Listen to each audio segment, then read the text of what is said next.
This story is about Heiss, a useless dork that gets kicked out of his party because he has projectile dysfunction. It basically means he has a magic skill, but nobody knows what it is, so he is as good as Krillin in Dragon Ball. The story begins on the day everyone's getting their powers. Sasha's over the moon after finding out her blessing is Swordmaster. MC is pumped for her, but now it's his turn. The guy's hyped, dead sure he's about to hit the jackpot so they can start their dream adventure duo. Both of them made a vow to become the best team out there, saving people and avoiding the mess their parents went through. Then, the man calls out MC's name. In this world, every kid gets baptized at age 12 and receives a blessing. Basically, God is handing the superpower for free. To figure out what the power actually does, one gotta read the Tome of Blessings, and the skill encyclopedia is the how-to guide.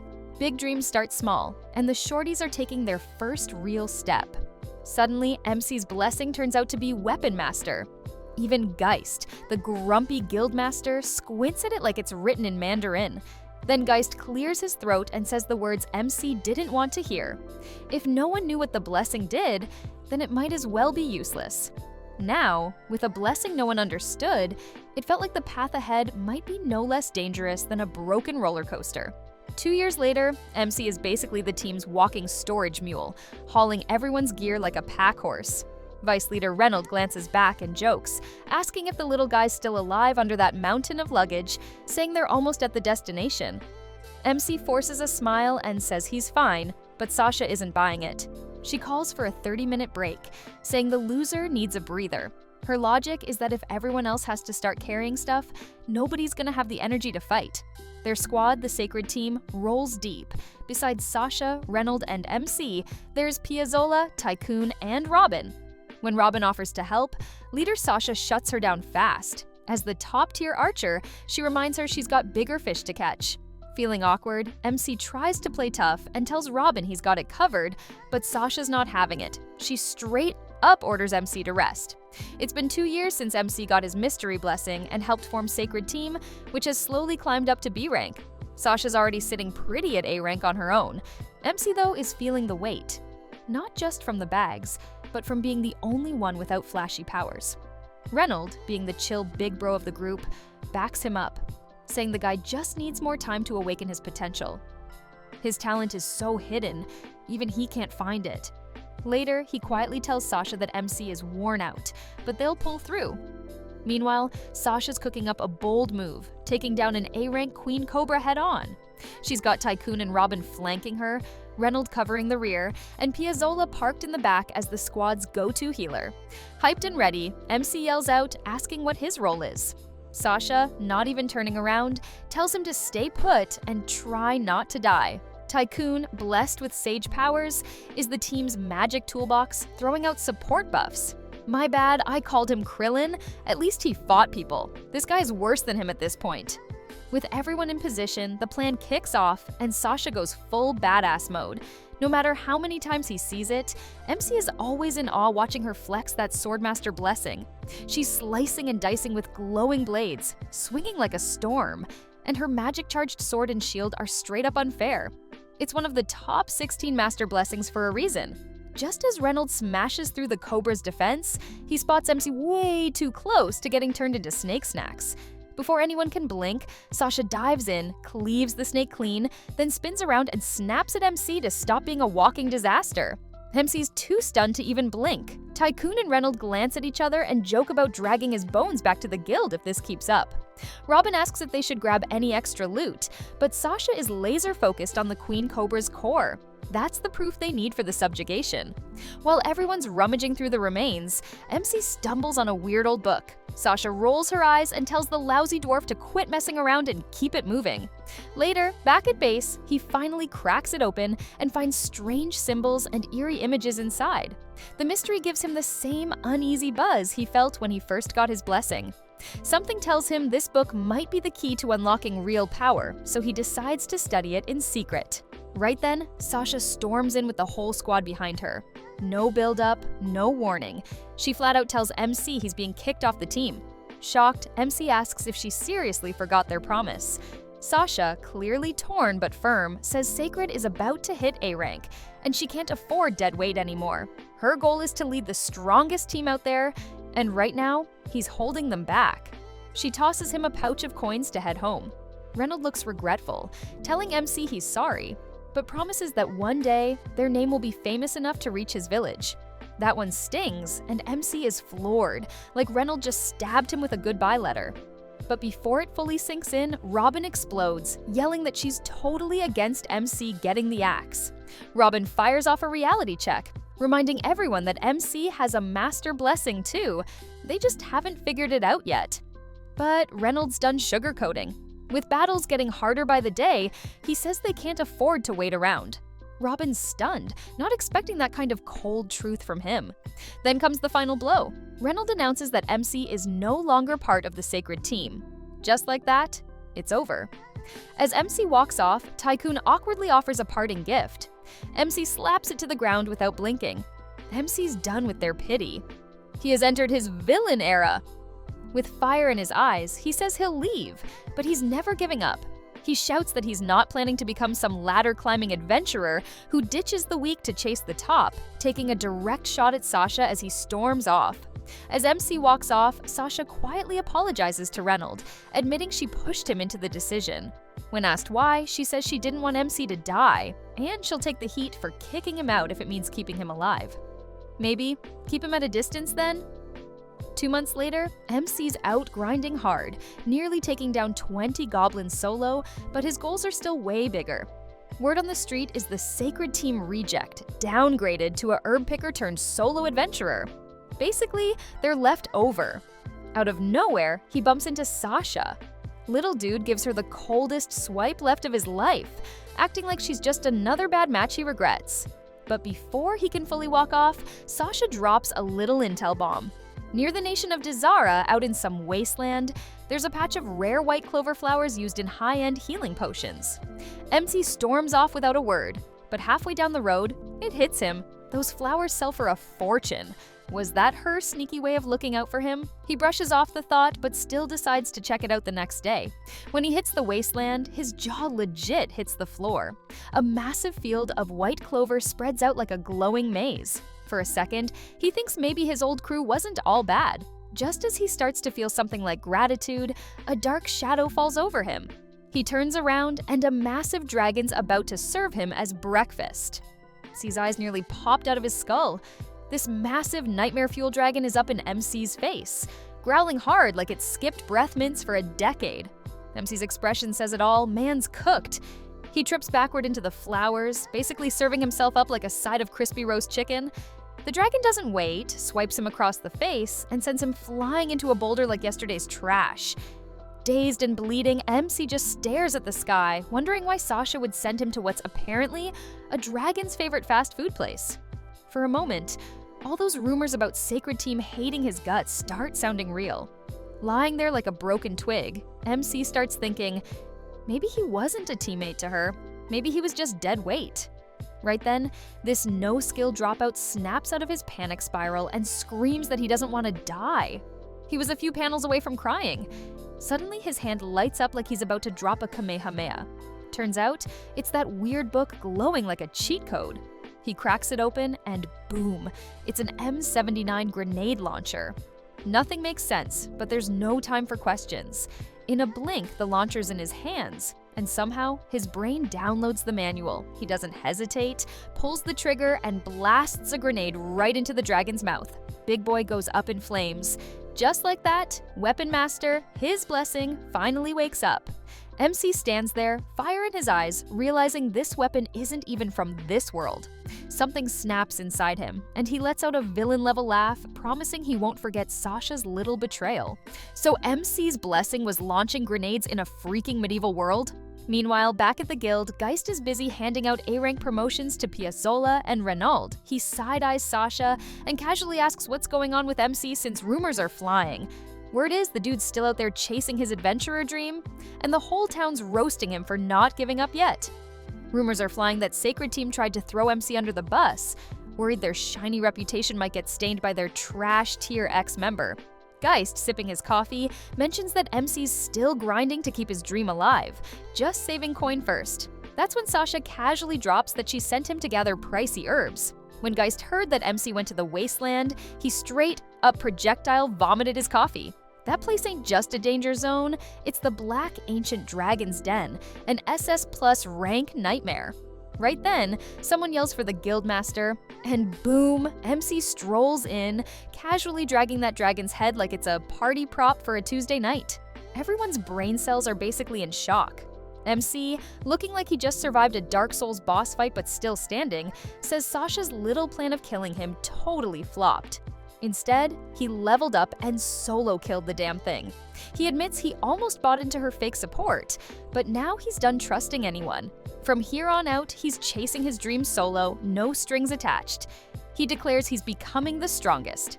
Then, because even heroes need a nap, the lad faceplants right there on the floor.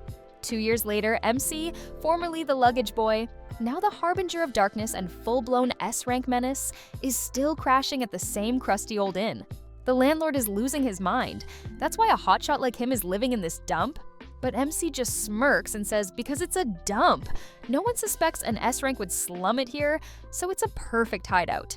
Flipping through the newspaper, he spots Sasha, also Silver Valkyrie, an S-ranker, glowing on screen while their clan drowns in requests. At the guild, Big Boss Geist, the walking war machine and strongest S-ranker, calls him in. Rumors say MC butchered an S-plus mithril ogre solo. MC jokes that he taught him too well, but Geist says he doesn't remember raising no monster. Bro's popping monsters like pimples, messy, fast, and no one wants to clean it up. Monsters go from F to SSS rank, but no one's lived to see SSS. Geist tells him to stop turning every job into a messy battlefield, but MC blames his weapon master's blessing, likes going boom. Man's out here turning monsters into confetti. At this rate, dude ain't loading goods, he's loading body bags. Then Geist, aka Old Bones, drops a royal invitation for the S-rank ceremony. Turns out the first king was the OG S-rank and invented adventurers because ruling was boring. The royal family handles the official S-rank stamp for those walking in the first king's legendary footsteps. Also, MC is finally getting called in for the real deal, an S-rank mission that seals the title. But he's already cleared a dozen of those on the down low, so it all feels a little late to the party. Then the old bag casually drops the spicy bomb that Sasha will be there too. Name alone hits like a slap. Yeah, that skank kicked him out of the squad, painted him as dead weight, even if she did it to protect him.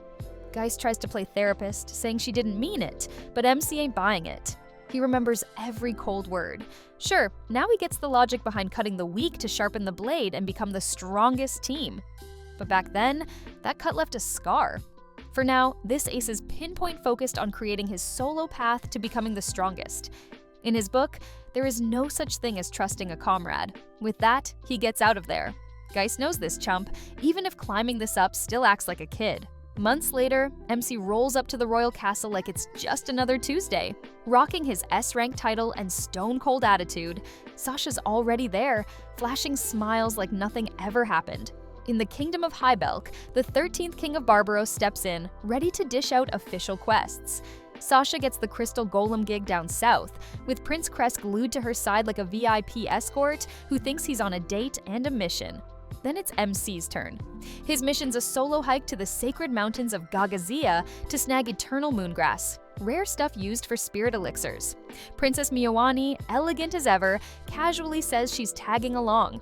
MC hits pause on the royal fantasy real quick. Weirdo hits the whole room with cold math, that it's an 80% solo success rate, and dragging a princess into it is a no-no. It's not worth risking his clean run or his patience. He drops it straight, like a pro gamer declining a co-op invite from a level 1 noob. The king nearly falls off the throne laughing, but MC doesn't blink. He just plants his feet like a one-man raid party and says it without saying it, this ain't a team-up. MC out here treating the king like a level 1 scrub trying to jump into his S-rank solo run? My man curved that royal tag-along faster than a one-night stand leaves in the morning. The old bones never thought he'd see the day a royal got booted off a quest, but here we are. The king's well aware of MC's solo grind lifestyle, even at S-rank level, so he shrugs and waves it through like a VIP pass. Miwani starts whining like someone just canceled her spa day. But the king shuts it down with royal dad energy and kicks off dinner like nothing happened. Now, the old-timers are already 2 drinks deep, buzzing with booze and hot gossip. They're clinking glasses and roasting monsters while praising MC's guts like he's the main character in their favorite war story.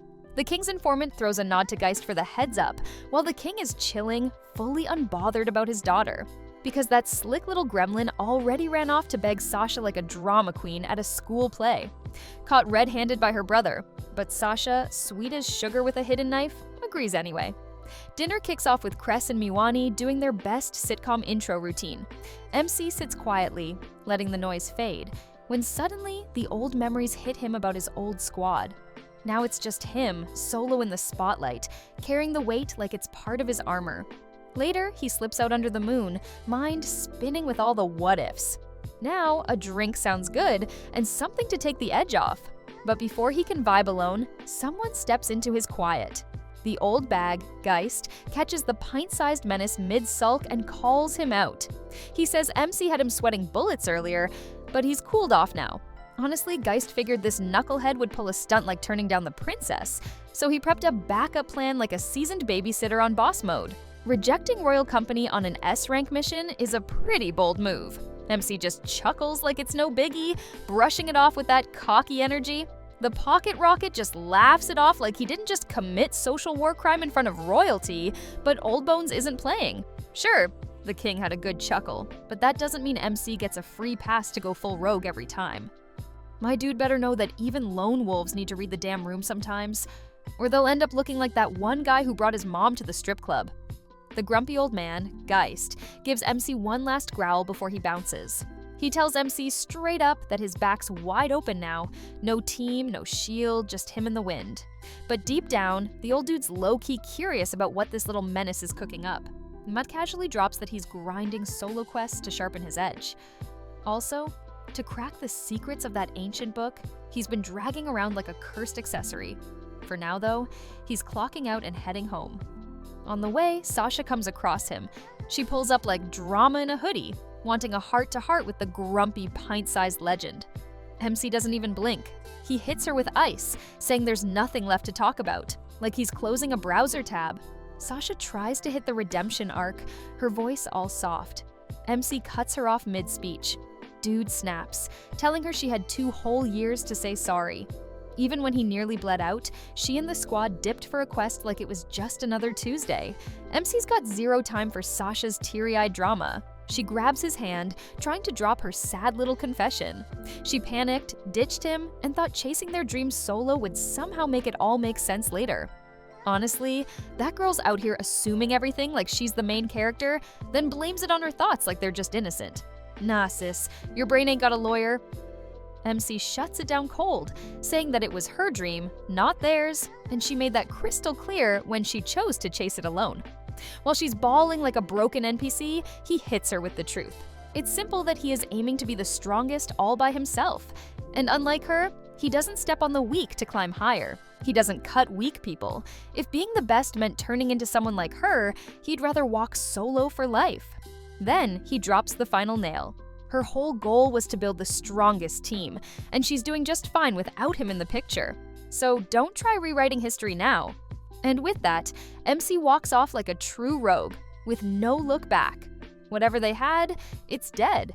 Eternal moongrass, that glow-in-the-dark VIP herb used for spirit elixirs, only grows on top of Gagazia Mountain, like it's flexing on the rest of the forest. MC tosses aside his SS Plus black dragon coat like he's stripping off plot armor. Plus, stashes his adventurer credit card, also that crusty ancient book still refusing to spill its secrets, and his fancy item box ring, all just to crash for a nap. The next day at the Adventurers Guild, the receptionist says the guildmaster's busy chatting with Sasha, probably trauma bonding or doing damage control. While waiting, the pocket rocket scans the mission board, but the hottest request is just a boring B-rank job. Then she shows up. Tall, sharp ears, all attitude, like a devil-may-care little dude. This elf girl rolls up next to him, eyes the board, and throws shade like she's got passive sarcasm buffed to max. She asks if elves are really that rare, and MC just hits her with a flat yes. No hesitation. Apparently it's her first time here, straight out of the western wilds. She whips out her ID like it's a flex and introduces herself as Precia, B-rank soloist. MC raises an eyebrow. Girl says she flies solo because she doesn't need backup. That hits different. For the first time, someone's out here using his script, word for word. Now she's got his attention. Priscilla freezes for a hot second, realizing the short thing standing beside her is the solo S rank. Man's a walking myth. When she hears MC's heading to Igdora's Forest Nation, she straight up loses it and lets out a full-volume screech that nearly gives MC a heart attack. Then she's like, nothing happened. She switches into mature mode. Before the weird energy lingers too long, MC gets called in. Guildmaster's finally free. He gives Priscilla a quick nod and dips, while Sasha tries to spark some awkward small talk. MC ignores her like she's background noise in a cutscene. Meanwhile, Priscilla's just vibing, watching these two emotional disasters from the sidelines like it's peak live drama. Inside the Guildmaster's office, MC drops his mission details. Geist listens, then casually drops a bomb that there might be an SS Plus ranked dragon chilling at the top of Gagazia. Not just any dragon, but the kind even the top dogs won't poke with a stick. Turns out the Yggdrasil clan, one of the 4 great clans, avoids that area entirely. And that's saying something, because these folks are stacked with demi-human elites. At the top of that clan is the legendary elven hero, Ibis, a name that rings out even in royal halls. In this world, clans aren't just hype squads. They're organizations built by S-rank adventurers, housing full adventurer teams, skipping the guild entirely.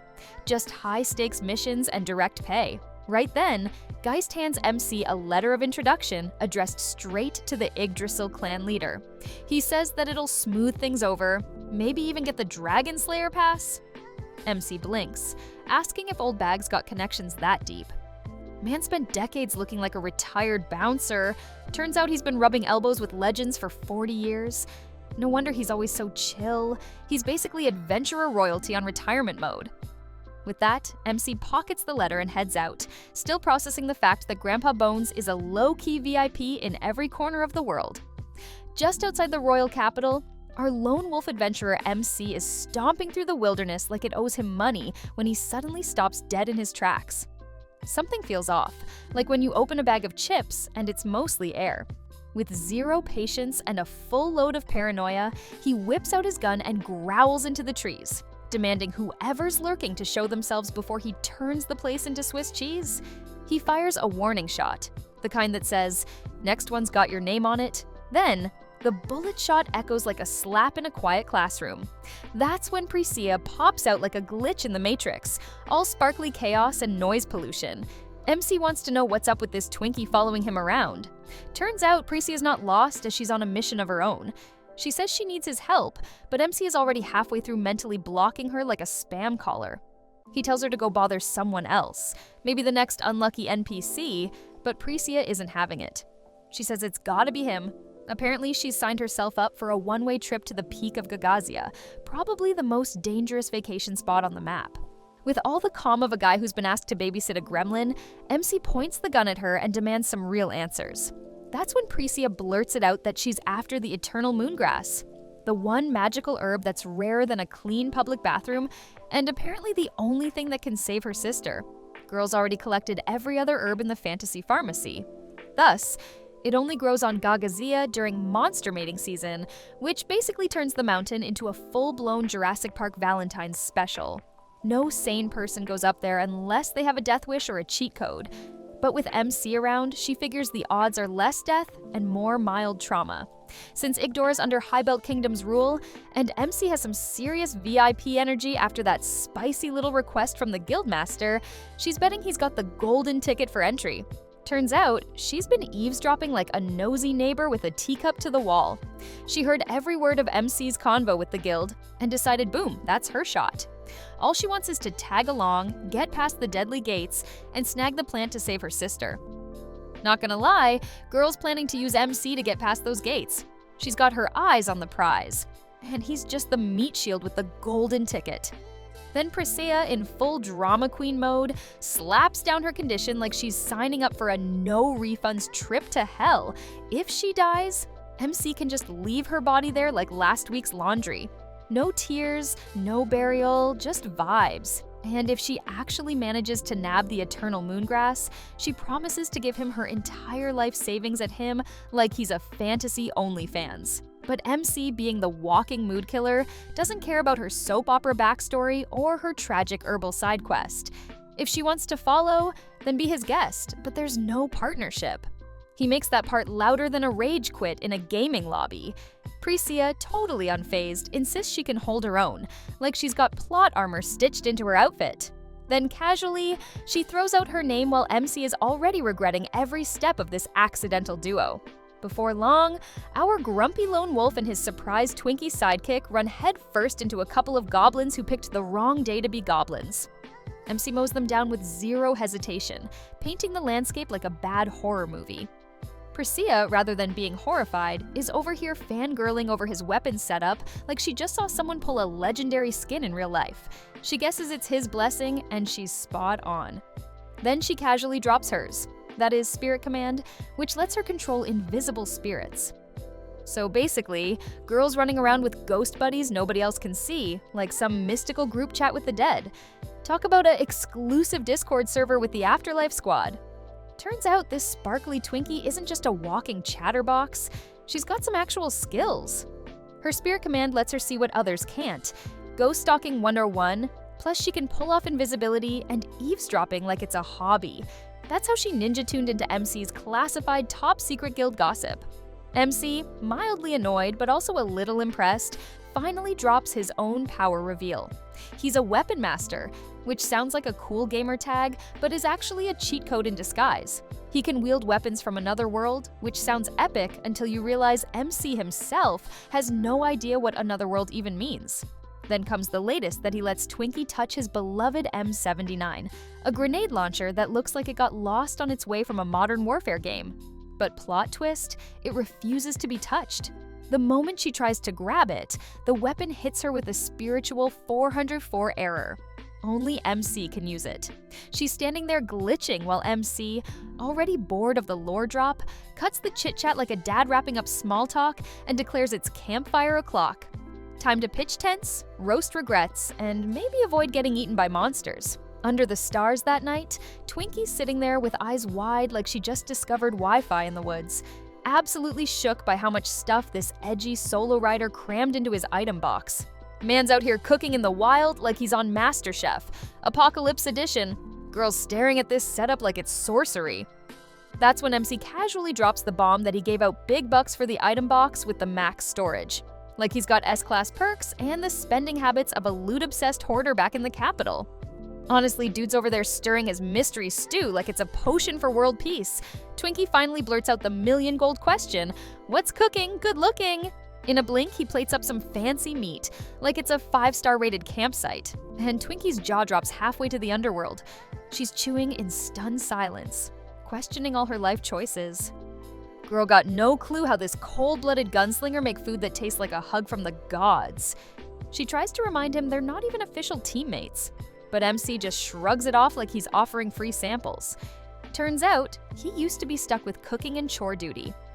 Man's got domestic trauma in the form of seasoning. After the meal, Priscilla says she thought he got a cool vibe, for which MC thinks the bimbo is picking a fight or something.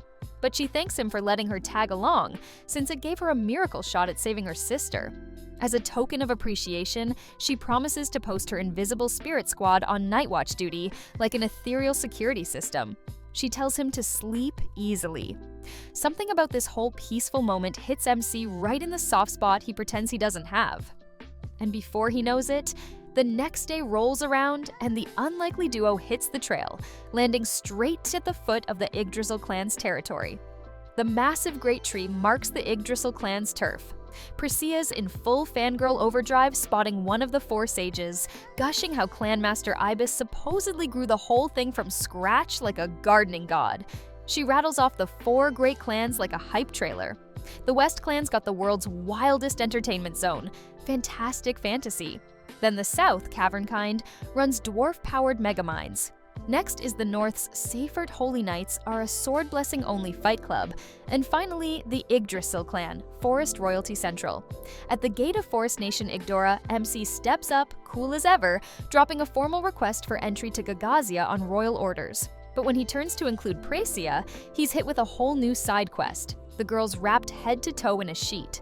Girl's wrapped in a sheet like she just robbed a candy store and is hiding from the devil himself.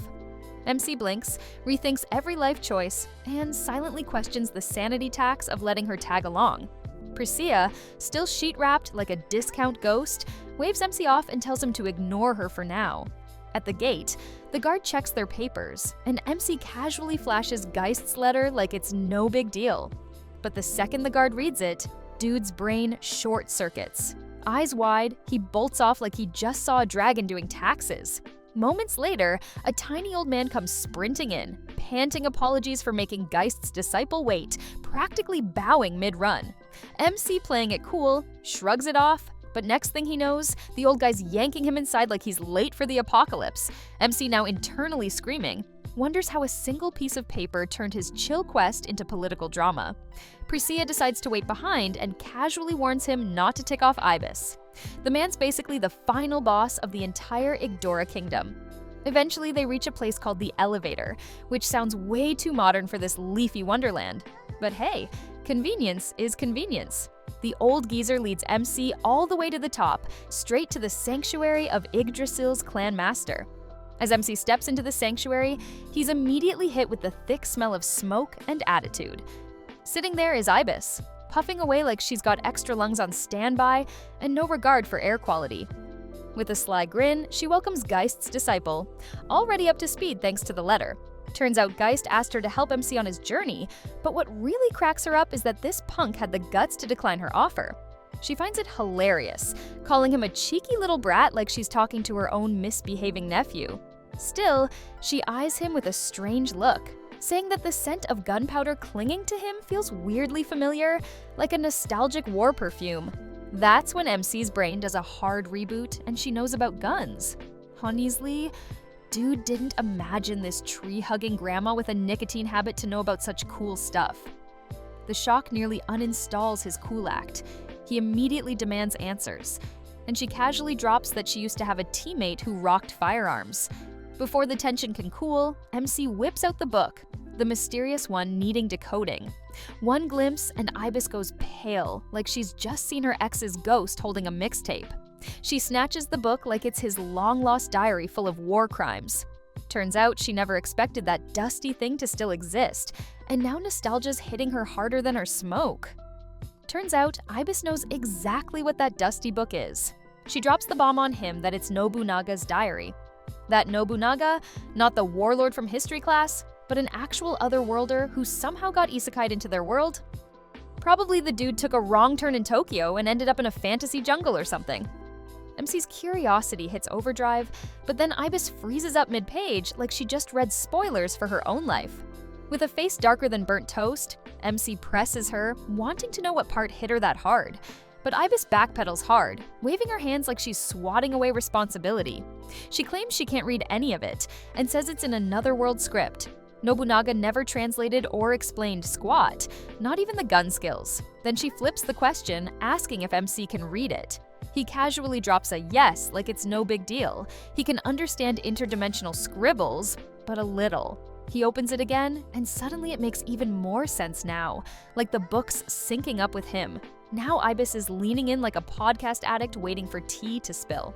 Before reading a single line, MC politely warns her, dead serious. Chapter 4.2. MC cracks open the diary and starts reading aloud, only to get slammed with a full page of Nobunaga's unfiltered, top-tier thirst. Turns out, the guy wasn't just into guns, he had a full-blown catgirl agenda. Nobunaga casually writes about Ibis showing up like a kitty, all cute and clingy, clearly craving attention. He then wonders if gifting her actual kitty ears and a tail would make her even cuter. Man legit plans to hunt down cat-like monsters to turn this fantasy into reality, like some cross-dimensional cosplay project. MC reads this peak brain rot with the expression of a man moments away from permanent brain damage. Besides, Ibis looks like she's about to evaporate from sheer embarrassment. The awkward energy hits max level when MC, barely holding it together, blurts out if she and Nobunaga were lovers or whatever. That's it. Ibis absolutely explodes with no prior warning, just a full nuclear detonation. She yells that's more than enough lore for today and basically ejects him from the room. MC, now outside and breathing like he just ran a marathon in shame, notices something weird. More pages of the diary are starting to make sense. One thing's for sure, that this book's got a mind of its own. Later, MC gets back with Priscilla as they near the peak, but the climb's starting to look like a horror movie intro. The fog's rolling in thick like someone dumped a cloud smoothie over the trail. Priscilla, squinting through the mist, gets that chill up her spine. Her soul's spidey senses are going full siren mode. Something nasty's out there that's crawling behind. Before she can even finish the thought, the ground cracks like a bad punchline and something ugly bursts out. Without missing a beat, MC throws himself in front like the action hero he swears he's not. Guns out, he goes full bang bang mode, punching holes into what turns out to be a massive fog-hunting murder worm. A few clean shots and the thing crashes back into the tunnel like it just rage quit the fight. Putting his gear back like it's a regular Tuesday, MC deadpans that this thing's clearly a predator using the fog as cover. Then, without even breaking his cool, he tells Priscilla to stay sharp, because if there's one worm, there's probably a party. As the air gets cooler and the fog settles like a creepy blanket, Priscilla suddenly hits pause on the whole monster hunting vibe. Twinkie turns to MC, squinting through the mist in her confusion. She asks why this grumpy solo rider even bothered saving her life. I mean, they're not exactly buddy-buddy or in any official squad goals contract. After all, they're not partners, not teammates, not even on a first-name basis half the time. Without even glancing her way, he reminds her of her reason for saving her sister and says it straight. He's not obligated to help her, but he's got no reason not to either. Mee casually says she can take his help as a thank you for teaching him a bunch of stuff on the road. That humbles her real quick, and Priscilla ends up thanking him for saving her life back there. Then the mood snaps in half with one bone-rattling growl echoing through the sky. Both freeze, learning it's a dragon and not thunder. That's something with wings and bad intentions. Priscilla squints up and confirms this big lizard is probably out hunting. Ironically, this is exactly the kind of chaos that makes it the perfect time to go pluck that rare eternal moongrass they came all this way for. Without skipping a beat, Priscilla suddenly bolts like she just remembered she left the stove on. This pocket rocket blinks, confused, like what in the Twinkie tantrum just happened. He calls after her, but she shouts mid-run that she'll be right back and promises he'll get paid properly once she returns. He's pretty sure this girl sold her last working brain cell at a clearance sale and used the refund to buy more chaos. Looks like Twinkie thinks dragons are just spicy pigeons. Honestly, MC is calculating the funeral costs in advance. She's charging headfirst into dragon territory like she's invincible, when in reality, she's about the size of a crunchy snack. One tail swipe from that lizard and she's pancake of the month. And worst of all, she's completely ignoring the fact that dragons are territorial nightmares. The moment anything dares step into their bubble, they come back with fire and fury like it's their ex's wedding. MC just sighs, knowing this girl's gonna drag him into chaos whether he likes it or not. Dude's out here praying she doesn't get roasted into a snack pack. Before MC can pull away that disaster-prone Twinkie back from her VIP ticket to the Dragon Zone, fate throws him a plot twist straight out of Monster Netflix. A whole angry worm reunion pops out like it's payback time for their squished sibling. The poor guy's boxed in like a last cookie at a sleepover, with no choice but to go full John Wick on these tunnel noodles. Meanwhile, Priscilla's on her own side quest, speedrunning through danger like she's on a timer, all pumped up to find the eternal moongrass. She's sprinting through fog and danger, full anime glow up, thinking she's got time to find the eternal moongrass. Girl's out here acting like she's the star of a drama, completely unfazed by death flags flying around like confetti. Sis really acting like the dragons and deathworms are on a lunch break or something. The dude, but on the other hand, is stuck playing Whack-A-Worm while she's out there playing Dora the Explorer with a death wish. Gasping like she just ran a marathon with no finish line, Priscilla charges ahead. But then, reality smacks her in the face. The eternal moongrass is gone. Totally with no trace. Not a single leaf left. She hits the dirt, knees first, sinking into denial like a soap opera heroine, muttering apologies to her sister like a sad voicemail. Just when she's emotionally crumbling, when the chaos hits the number. A deep, rumbling growl echoes behind her like nature itself just got mad. She slowly turns, only to lock eyes with something that looks like a lizard that hit the gym too hard. That's none other than the green elephant dragon, an SS Plus ranked nightmare with scales and attitude. The beast exhales, and her soul practically leaves her body. Her face drains paler than her fashion sense. Sapping out of her emotional breakdown like someone just unplugged her Wi-Fi, our brave little B-rank Twinkie decides it's go time. Staring down the SS Plus rank green elephant dragon, it's a creature that looks like Godzilla, and a frog had an angry baby. She knows this beast is way out of her league, but that's not stopping her at all. With a spark in her eye and maybe a screw loose, she pulls back her bow like she's Legolas on espresso and fires a spirit-charged arrow right into the dragon's snout. The dragon pauses and then snorts like it just got a whiff of expired cheese. The arrow didn't even tickle. And not a scratch. Not even a boop on the snoot. Twinkie's face says it all, that it's time for Plan B.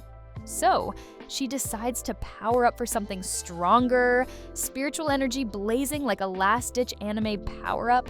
But before she can finish whatever shonen speech she had ready, the dragon screams. Not just any scream, this thing unleashes a roar so loud, it sounds like it just stubbed its toe, got ghosted, and found out its favorite Netflix show got canceled. Precy's ears nearly explode, her eyes are shaking, and she's screaming back. Not out of bravery, but because she just physically can't hear herself think. And then it happens. The dragon takes the opportunity to snatch her up like it's ordering takeout. 1 second she's the main character, next second she's a spicy snack in the dragon's grip. It's like Dragon's got her own hot dog with no mustard on top. This girl really walked in thinking she'd solo a dragon like it's Tuesday, and now she's getting squeezed like toothpaste at the end of the tube. What's even more horrifying than becoming a dragon snack is almost becoming a dragon snack. Like nature started chewing, but hasn't decided to swallow yet. Precy's about 2 seconds from becoming a fried Twinkie on a stick when fate suddenly pulls off a backflip worthy of Olympic gold. Out of nowhere, one bullet slices through the air and turns the dragon's tongue into chunky salsa. That scream it lets out? Pure agony, like someone just canceled their data plan mid-binge watch. Enter MC, blasting in like an angry dad who just found his kid trying to deep fry themselves in a monster pit. He doesn't even blink before diving in, looking like every overworked anime protagonist who swore never again, but here he is. He yells at Precia like she just borrowed his car and drove it into a volcano. Meanwhile, Bimbo over here is gasping, wide-eyed, asking if he followed her. Yeah, girl, he followed you because someone has to stop you from turning into a grilled side dish. Dragon's now fuming, revving up its next attack like it's about to drop a mixtape of pure fire. But MC pulls out his top-tier hardware. Not the starter pack guns, but the ones labeled delete this problem permanently. He takes aim, fires off one clean bullet, and it goes straight into the dragon's skull like a password reset for its entire nervous system. The thing twitches, short circuits, and hits the ground like a dropped phone with zero warranty. That bang bang from Weapon Master's god tier gun really did the job. One clean shot and the dragon's brain got scrambled like late night eggs. Twinkie over here has the audacity to ask if it's dead. She's standing there, jaw on the floor, watching this pint-sized menace casually drop an SS Plus ranked beast like he just swatted a mosquito. MC checks if she's still in one piece or if she lost a limb to snack time. Precia's still rebooting mentally, trying to process the fact that this edgy gunslinger just pulled off a monster takedown solo. Girl had the nerve to ask MC's reasons for following him here, like this man didn't just save her from becoming a campfire appetizer.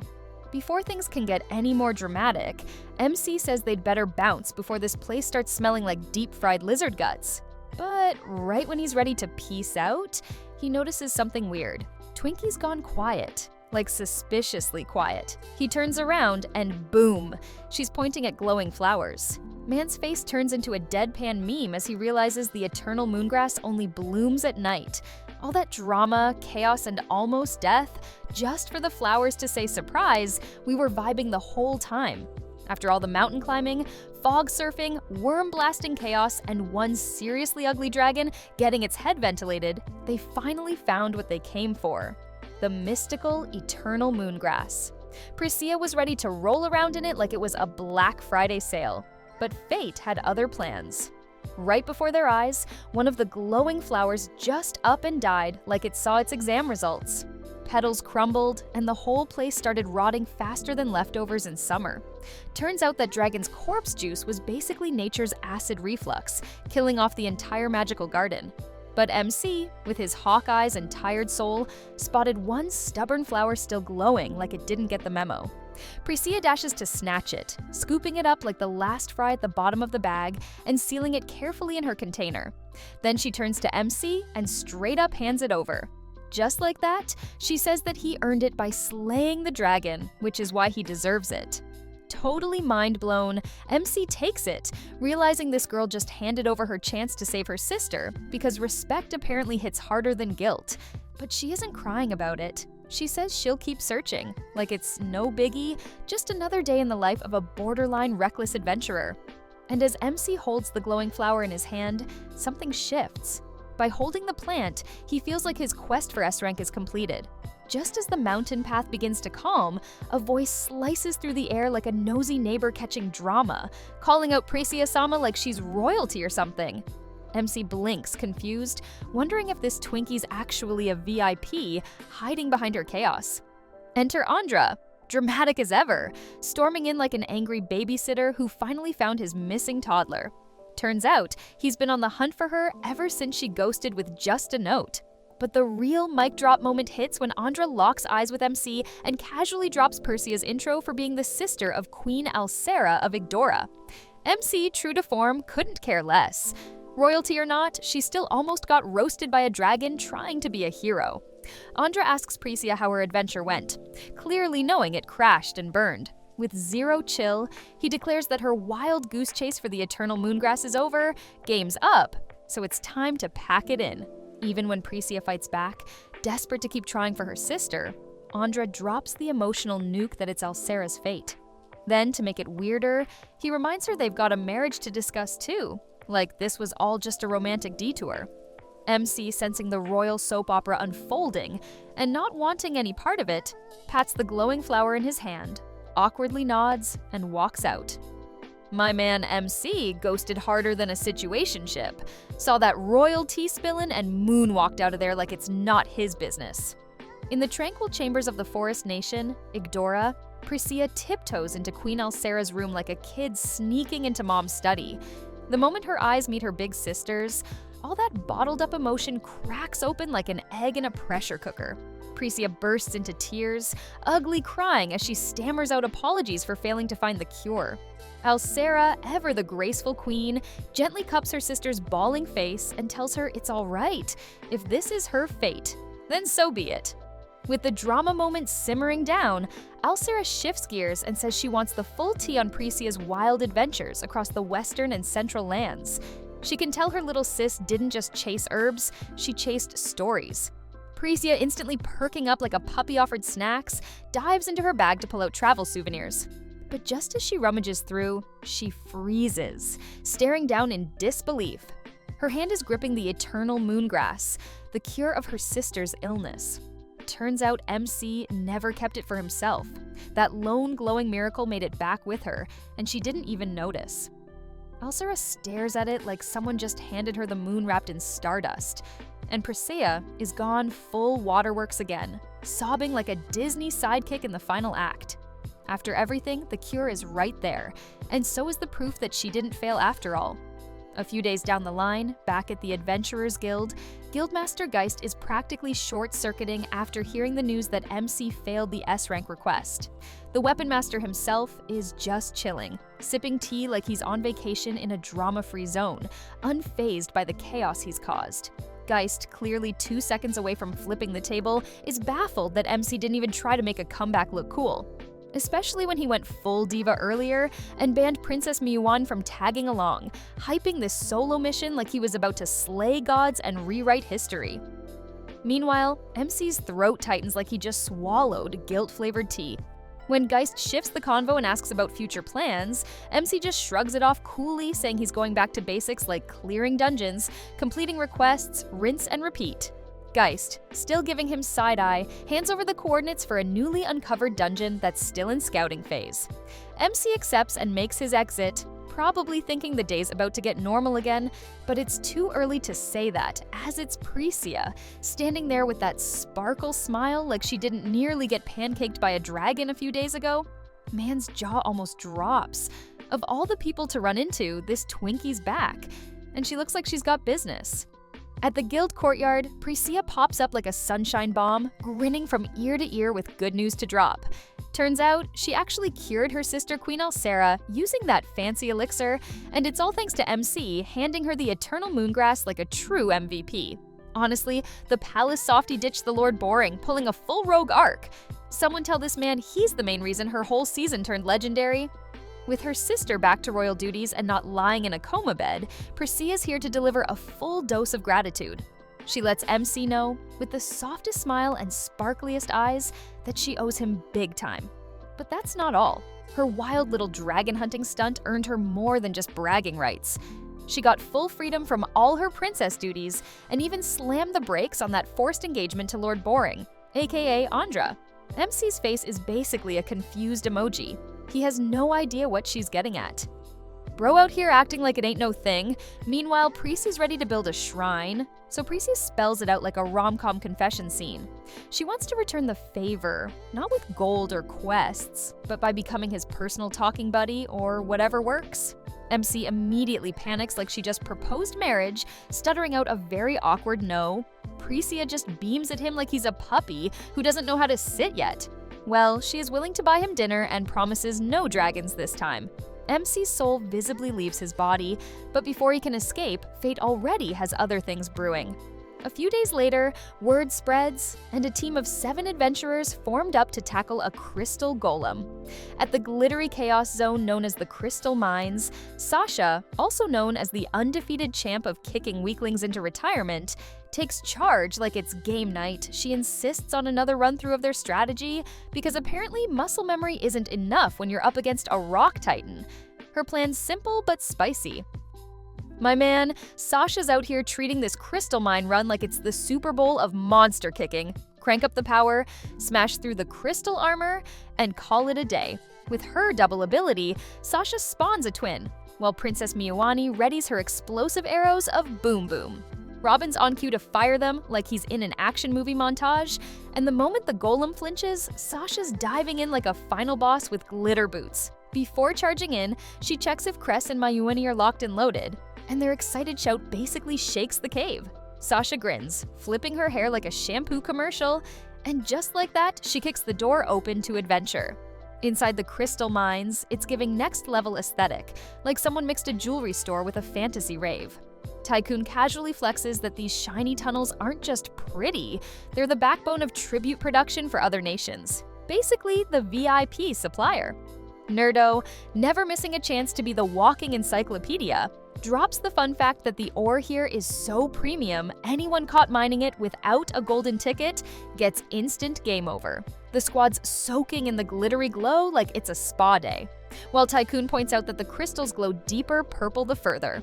Suddenly, Robin zones out, pupils locked like a hawk on espresso. She's spotted the crystal golem, and that's when the party drops the act and goes full mannequin mode. Robin does a quick scan and realizes there are 7 of those shiny nightmares stomping around. Reynolds starts sweating like he owes the golem's rent. 5 are patrolling like mall cops with grudges, and the other 2, standing guard like bouncers at a dragon concert near the processing zone. Things just got sparkly and scary real quick. What's wildly ironic is that Robin, of all people, notices the golems moving like they've trained for a dance-off super in sync. Tycoon, raising an eyebrow, mutters that this is way off script for golems, who normally move like broken vending machines.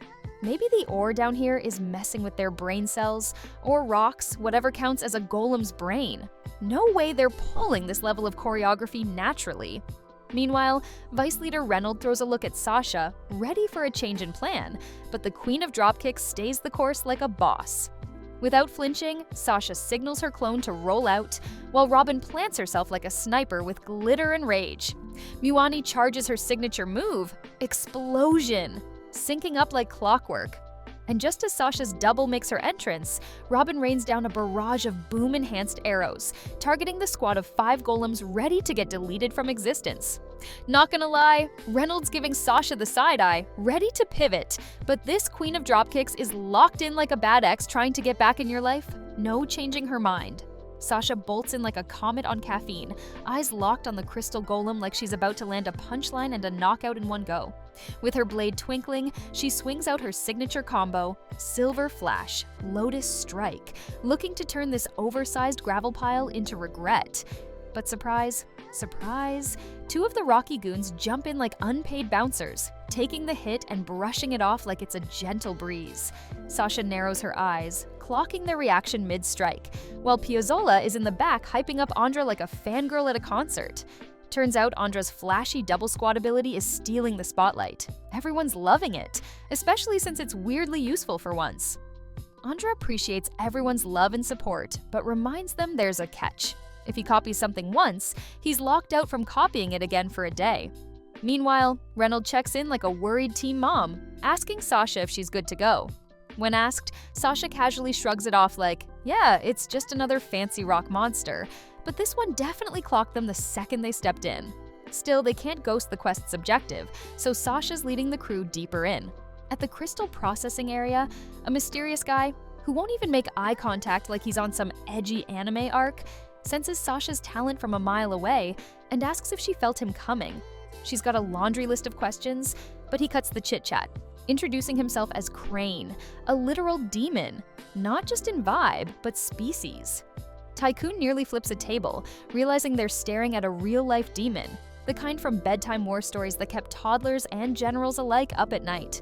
Apparently, demons were such a big deal in the Great War that one overpowered dude had to split their realms in half like a dramatic divorce. No cross-realm visits allowed, period.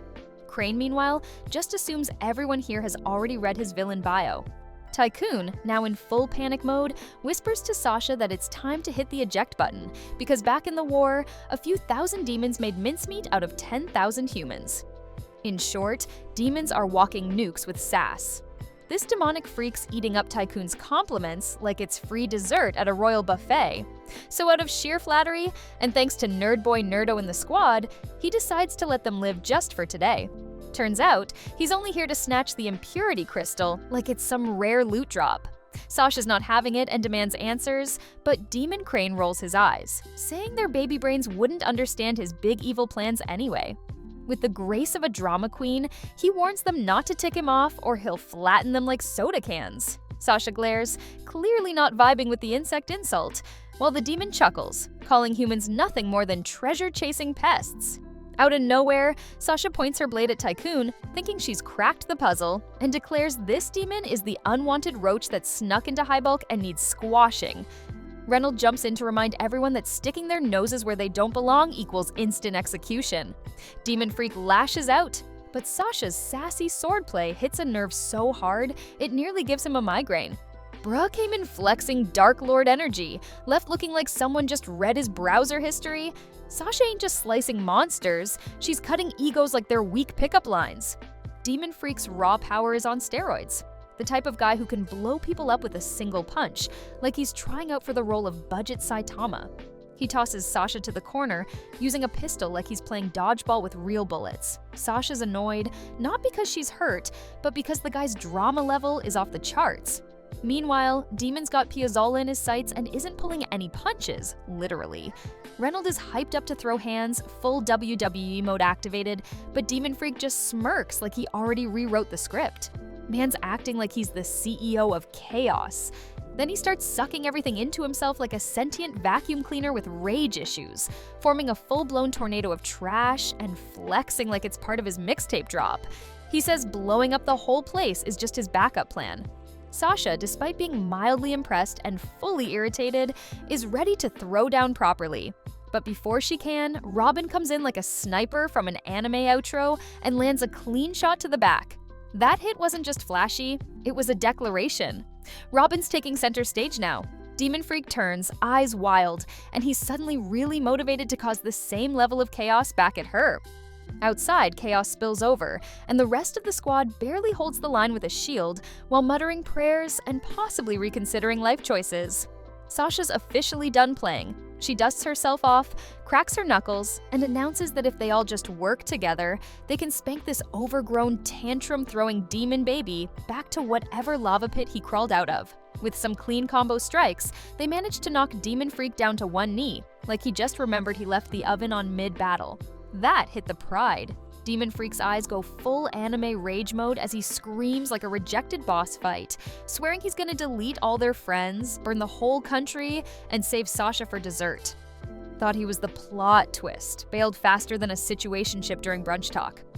Then, without even a dramatic cape swirl, he pulls a Houdini and vanishes into thin air, leaving behind a lot of dust and a group of very confused but still standing adventurers.